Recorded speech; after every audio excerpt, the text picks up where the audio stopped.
How to send the pictures on TikTok comments. So the very first thing you want to do is to head over to your application TikTok and make sure you are logged into your specific account. Move into one of the specific video in which you want to send the picture in the TikTok comments. Head over to the comment section. Now let's say you want to reply with the picture to this comment. Tap on reply and then click on this video icon.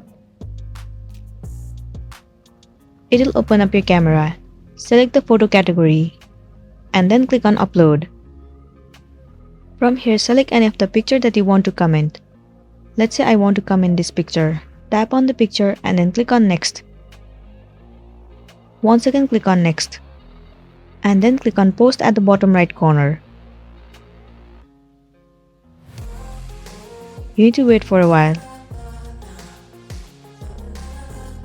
There you go, the comment has been posted successfully. Now you simply need to click on this comment. And there you go, the picture has been successfully commented. So that's it, and this is simply how you can send the picture on TikTok comment. I really hope this video is going to be helpful for you. Thank you for watching it till the end.